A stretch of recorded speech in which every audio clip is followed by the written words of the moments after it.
사울이 그의 신하들에게 이르되 나를 위하여 신접한 여인을 찾으라. 내가 그리로 가서 그에게 물으리라 하니 그의 신하들이 그에게 이르되 보소서 엔돌에 신접한 여인이 있나이다. 사무엘상 28장 7절 말씀. 아멘.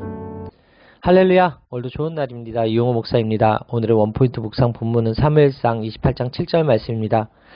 블레셋 군대를 보고 두려움에 빠진 사울은 하나님이 전쟁에서 승리를 주실 줄 알고 싶어합니다. 하지만 하나님은 어떤 방법으로도 사울의 물음에 대답하지 않으십니다. 이는 하나님이 사울을 완전히 버리셨다는 의미입니다.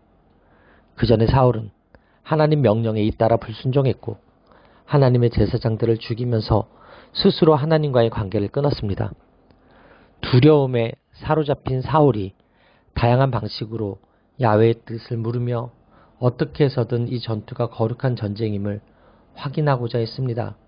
여기 언급된 방식들은 이스라엘 전통에서 흔히 쓰이던 것들입니다. 첫째는 꿈이고 둘째는 우림인데 이것은 제사장들을 통해 신탁을 전달하는 방식이었습니다. 마지막은 선지자였습니다. 이 세 가지는 합법적인 신탁 전달 방식이었지만 사울은 이 세 가지 방법 모두 실패했습니다. 그러자 사울은 또다시 무리수를 둡니다. 사무엘이 죽었을 때 의례적으로 신접한 자들을 내쫓았는데 자신을 위해 신접한 여인을 찾아오라 명령한 것입니다. 자신이 한 일에 대한 보응으로 하나님께 버림받았다는 것을 알자 사울은 변장하고 신접한 여인을 찾았습니다. 죽은 사람의 영혼을 불러 올리려는 목적이었습니다. 사울은 율법이 엄격히 금지하는 주술이라도 확신을 찾으려고 집착한 것입니다. 하나님과의 관계가 끊어진 사람은 결국 우상을 의지하게 됩니다. 이는 율법에서 엄격하게 금한 것입니다. 하나님의 제사장들을 학살한 자의 기도를 하나님이 들으실 리가 없습니다. 하지만 사울은 하나님이 왜 자신에게 침묵하시는지 몰랐습니다. 오히려 자신의 두려움을 달래려고 하나님이 가증스럽게 여기시는 신접한 여인을 찾았으며 그것이 얼마나 큰 죄인지도 몰랐습니다. 어떤 죄를 습관적으로 짓고 있어서 하나님과 멀어지고 있는 것은 아닌지 끊임없이 점검하고 회개해야 합니다. 신압으로 하나님으로부터 멀어지다가는 비극을 피할 수가 없습니다. 결국 우리가 어떤 사람인지는 위기 앞에서 드러납니다.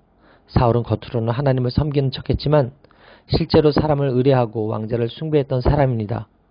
위기 앞에서 사람이 아니라 하나님을 찾고 의지하는 것이 참된 신앙인입니다. 따라서 오늘의 원포인트 메시지는 신접한 여인을 찾다입니다. 오늘의 삶의 적용 포인트는 오직 하나님만을 찾겠습니다 입니다. 사울은 철저히 자기 중심적이었습니다. 하나님의 뜻을 구할 때 우리 생각을 내려놓고 오직 순종하겠다는 마음으로 구해야 합니다. 사람은 자신이 변하는 것을 인식하기 어렵습니다. 그러므로 자신이 타락하는 것을 막기 위해 규칙적으로 철저하게 자신을 돌아보는 시간을 가져야 합니다.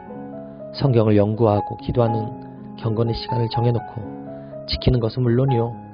매일 밤 영성 일기를 쓰며 자신을 돌아보는 것도 좋은 방법입니다. 또한 가족과 구성원들과 교회 지체들이 자신을 어떻게 생각하고 있는지 돌아보는 것도 필요합니다. 특히 이는 목회자가 하나님 앞에서 신실함을 유지하기 위해 꼭 택해야 할 지킴의 방법 중 하나입니다. 오늘도 세상의 우상이 아니라 하나님 중심의 신앙으로 승리하는 하루가 되시기를 바랍니다. 기도하시겠습니다. 하나님, 어떤 방법으로도 하나님의 응답받을 수 없는 영적 단절 상태가 얼마나 고통스러운지 사울을 통해 깨닫게 하시니 감사합니다. 하나님의 임재만이 저의 소망임을 알고 무엇보다 하나님의 뜻을 구하며 살게 하여 주옵소서.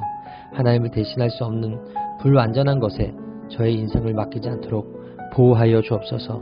이 모든 말씀 살아계신 예수 그리스도의 이름으로 기도합니다. 아멘. 할렐루야. 오늘도 최고의 복을 받았습니다.